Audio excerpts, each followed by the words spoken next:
Hello, I am Fiona Sitkin, a host of a talk show, The Bridge for Women Worldwide. Welcome to The Bridge, my friends. We launch a new series today called Jewish Mothers Around the World Speak About Israel.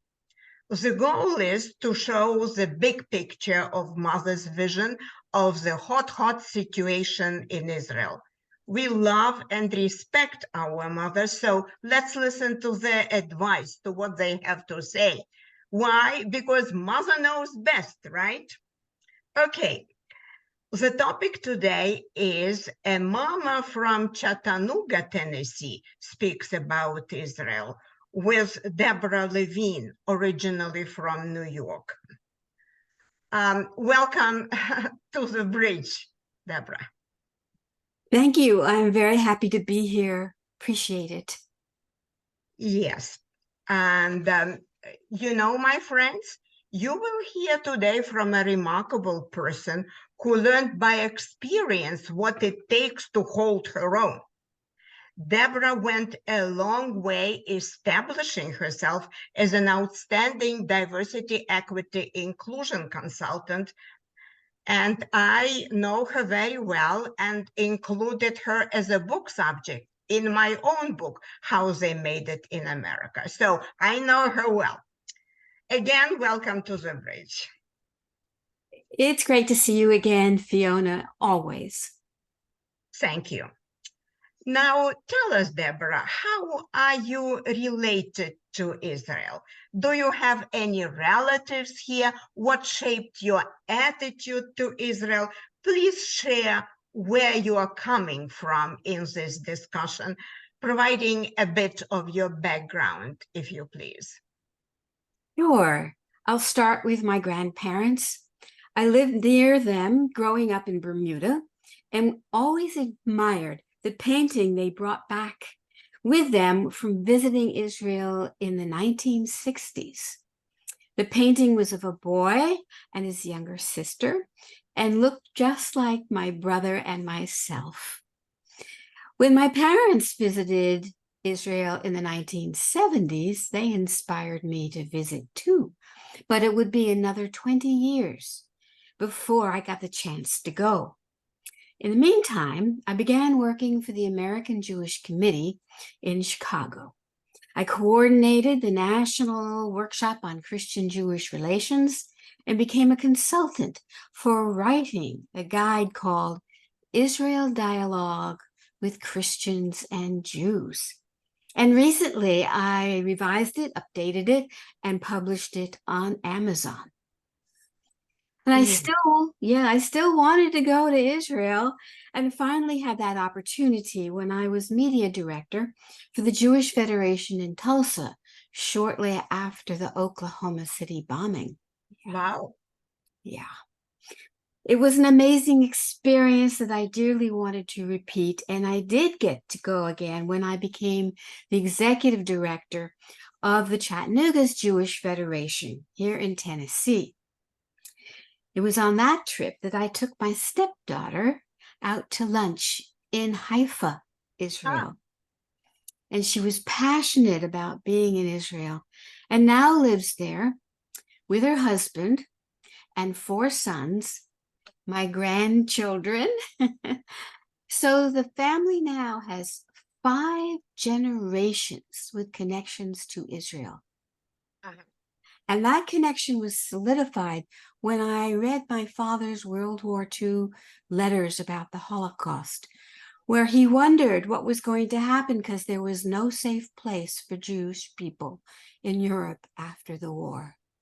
I see. 5 generations of the family connected to Israel. That's great. Thank you. Well, I know that you are happy in general with your life, with your husband, but I would like to ask you now if you could share what you were feeling on that horrible morning of October 7th, when you heard the news about the sudden attack on the peaceful citizens of Israel, about hostage taking, about bloody atrocities. How do you remember that day unfolding? Well, my first reaction was, how could this happen? Israel's intelligence apparatus is legendary. Well, probably not that legendary after all, you know. What happened on the next day with your near and dear? I mean, who suffered and what did you do? Well, my husband and I, we panicked because we hadn't heard from our kids in Israel. And when we finally did, they were hiding in a safe room in their home, terrified and exhausted, as were we. They're safe now, but my daughter talked about having to stop the car and lay on the ground on the way back from buying groceries as bombs went out overhead to make sure she wasn't blown up in the car. So now I have been called upon to explain the history of the conflict, both on TV interviews and in articles for the local newspaper. It was very difficult to do both in the early days of this war, but I really felt that I had a responsibility to do so. And I thank you very much for doing so. It's important. Well, today, when the tragic events in the Gaza area go on, despite a short break, and probably this will continue for a long time, we need to think of peace, right? And here comes my main question. Please imagine that you have an opportunity and have an access to the powerful people of the world in Israel, in the United States, and elsewhere. Now, what 3 pieces of advice or recommendation would you provide to them, you know, under the circumstances, how to normalize the situation, how to establish peace, how to reach peace for all children on earth? Oh, goodness. Well, normalizing a situation that has been a source of conflict for decades or longer is unrealistic. Stabilizing might be a better word. And I would say to the world, Hamas must be eliminated, unfunded, and deprived of power. This cannot continue. There needs first to be a recognition that Hamas has used Palestinians as human shields, and worldwide condemnation of what Hamas did. Then Hamas millionaires who have taken the donations intended for Palestinians should be forced to use that money, right, to reconstitute Gaza for its citizens. Second, the economic arrangements that were progressing between Israel and Arab nations should be absolutely reinforced and very publicly.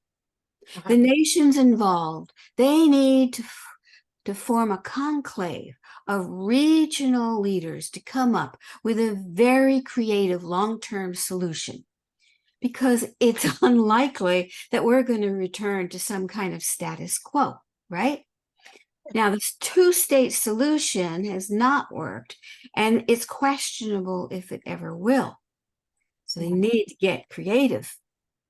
Lastly, the anti-Semitism and Islamophobia that have been generated and reinforced by the current events present an ongoing threat to future generations. The only way to ensure peace and safety for all children is to teach people that hate speech is not free speech and condemn those who promote hate. Yeah. Well, I hear you. I quite agree with you. The hate speech is not a free speech. I think so. The hate speech is not free speech.